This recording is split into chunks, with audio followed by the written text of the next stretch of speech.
Hello friends, and welcome back to Random Hearts, and welcome to our backyard. It is mid-May and we wanted to take you on a garden tour.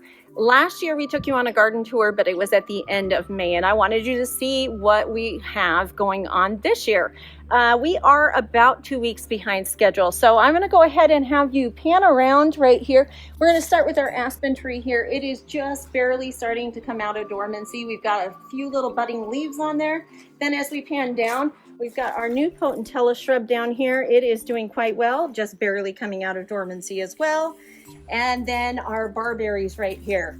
Now this variety in particular does come to life a little sooner than these two red versions, but they are all alive. And then I did cut back our Russian sage over here, and hopefully that will do fine.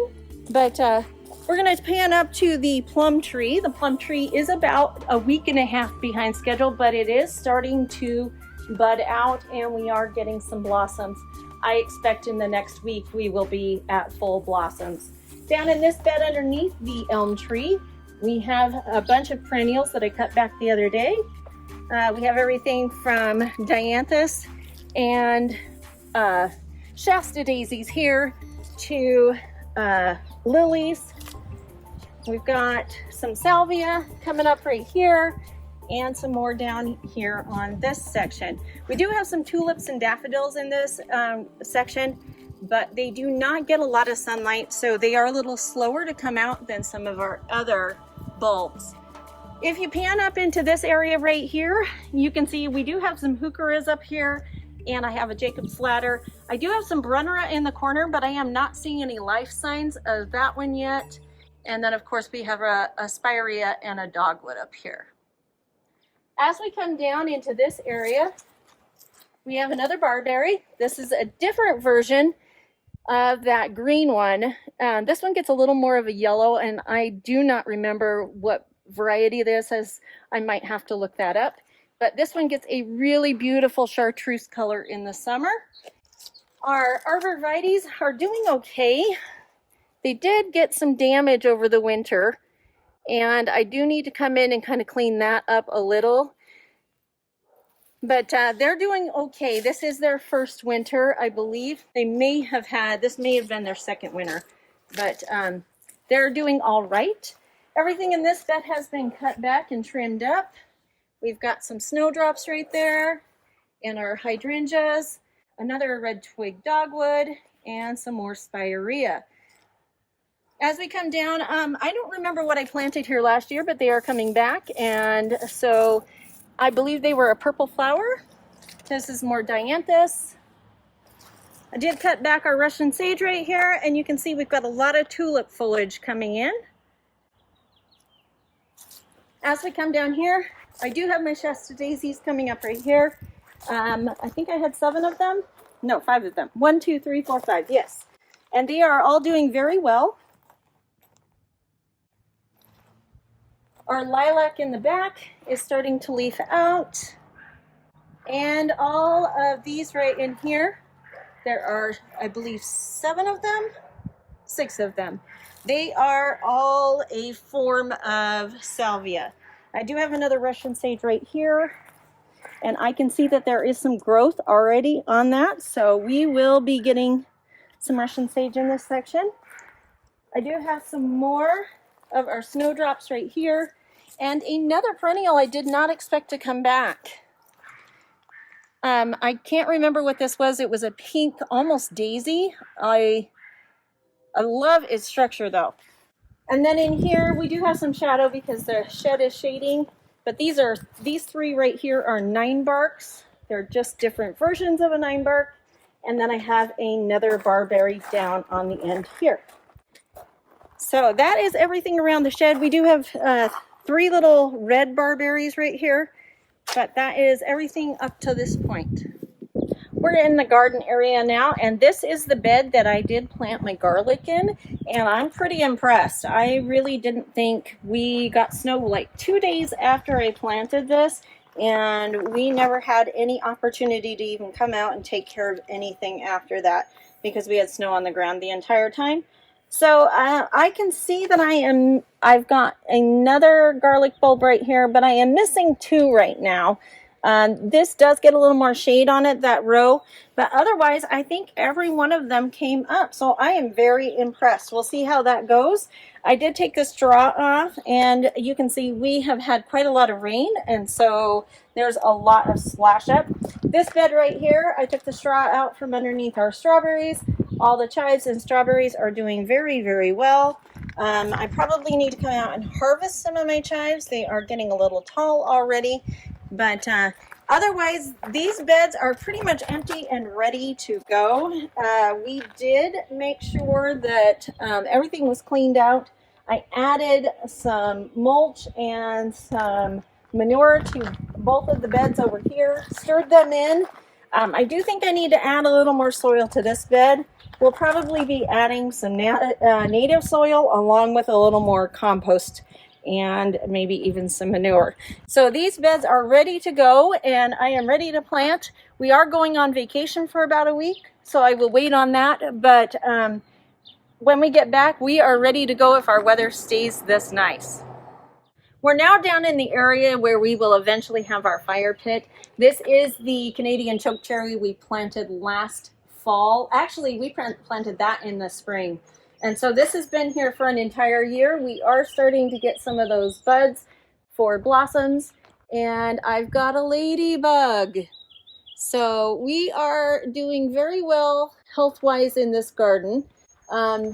I'm really happy with this tree. It looks great. We are going to take some branches off of the lower section this summer, and as soon as it is done blossoming and blooming. So over in this area, we are getting in some wind again, so I'll see if I can protect my microphone a little.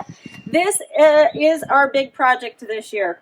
We are planning to level this out a little more. We've got a few more of these blocks and pavers, and we are going to be putting in a fire pit area. We did get those Adirondack chairs finally, and so we will be setting this up for our fire pit area. I do have a bunch of seedlings in the house right now that will be going into this flower bed here. I had really good luck last year with zinnias in this area, and so I think we're just going to continue with that. I don't know if I'm going to be putting sunflowers in this area. They did struggle a little with sunlight, and so I think that is all we're going to do over in this section. So we're over here by our patio area now. Nothing has really changed in this area. We did transplant this salvia last year. I had it up underneath the elm tree and brought it down here because it wasn't doing well, and it is doing very well here. So these two right here are some boxwoods that we planted about 7 years ago, and they did sustain a little bit of winter damage this year. So I will be coming in and trimming those up. Remember, I am a zone 4B, and these are a zone 5. So I feel very lucky that I still have them after 7 years. As we move down this area, you'll see a ton of perennials in this bed. I've got some irises, some daffodils. I've got some dianthus here, some daisies, or not daisies, daylilies, tulips. This is some sedum. Another Russian sage. I've got some Iceland poppies back here, and more of basically the same stuff that's on the other side. So some more daylilies here, some tulips, some daffodils, and some dianthus. Now this is where I am struggling, and perennials don't last forever. These have been in the ground for probably 7 years because that's when this bed was put in, and this is my Shasta daisy. I lost one last year, and I think these are just fizzling out. So I may need to replace these 3 Shasta daisies this summer. And I do have some irises down here that I think I need to divide. They are starting to get holes in the center of their clumps. And so I need to be doing something with those. I did plant some catnip last year, and that is right here, and it is doing pretty well too. I love its structure. I may get some more of that. But that is everything in this section. We did get our patio furniture out, but we lost our rug. We had mice living in it over the winter, so we did have to throw that out. As we pan into this area here you'll see that I've got my tulips and my daisies, or tulips and daffodils, growing in this section. Daffs are just barely starting to come up. I've got a section right here of those tulips that is just, they get a lot of sun and so they love it. And if we pan up to the apple tree, you will see that it is already leafed out, but we are not yet ready for blossoms on that. So that is everything over in this section. I do plan on putting in some more perennial shrubs into this bed and more interest during the summer months. So color during the summer. We do have more daffodils on this section and a whole swath of tulips there. And as we come back over into this area, you'll see I've got daffodils, more daylilies, more tulips, more dianthus, and some more salvia in this corner. So that is pretty much everything down here. Let's go look at our seedlings.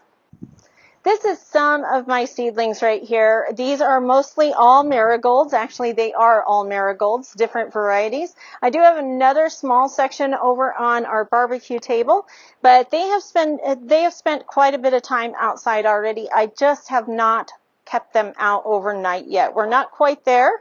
We will see how well these do as we go on vacation. Let's go up on the deck. I do have quite a bit up here as well.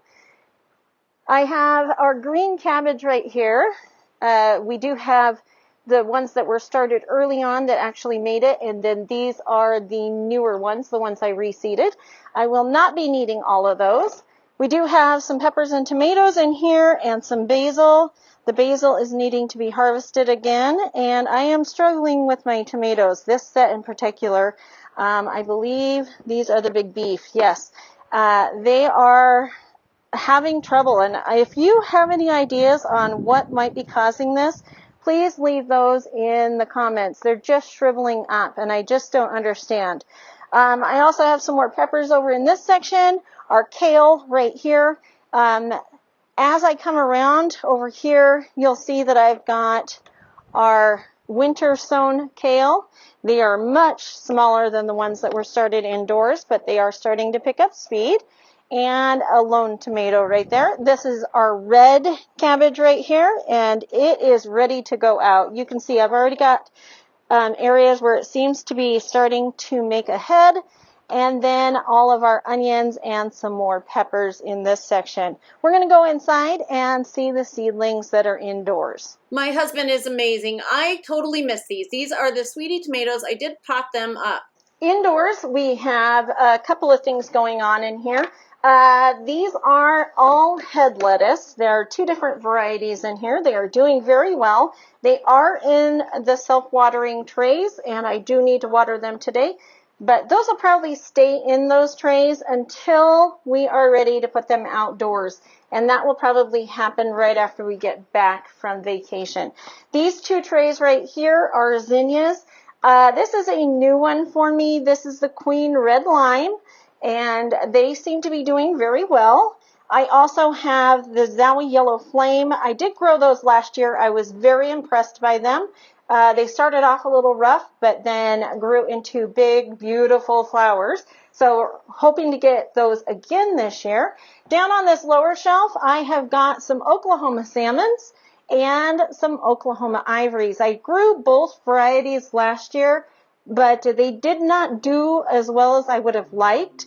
I also grew the Envy and the Purple Prince last year. They did very well. And then this variety right here is the Uproar Rose. This is also new this year to me. All of my zinnias seem to be doing very well, and I will just keep them in these trays until we are ready to plant them outdoors. This right here is some bunching onions. I will probably be planting those here really soon. And then this is an experiment. I planted a bunch of zucchini in this space, and I am actually getting a zucchini plant. So we'll see if any of the others try to come up, but I am feeling very confident with just getting the one. So we can try that. But I think that's going to be everything for this video. Well, friends, that's going to do it for us today. We took you on a quick tour of our May garden, and keep in mind this is mid-May, so we are barely coming out of winter right now. In fact, a month ago we had 0-degree temperatures, and so we are just thankful that things are starting to come back. But we took you on a tour of the garden. We showed you all of our seedlings and how they're doing. I hope they all make it through our vacation. We are planning to be gone for a little over a week, and so I want to make sure I've got systems set up so that these plants can water themselves. But that's going to do it. I hope that you've enjoyed this video. If you have, please give it a thumbs up. If you have any questions or comments, leave those in the comment section down below. And if you haven't already subscribed to the channel, please consider subscribing. We would love to have you a part of our community, and we hope you're having a lovely day wherever you are, and we'll talk to you soon. Bye-bye.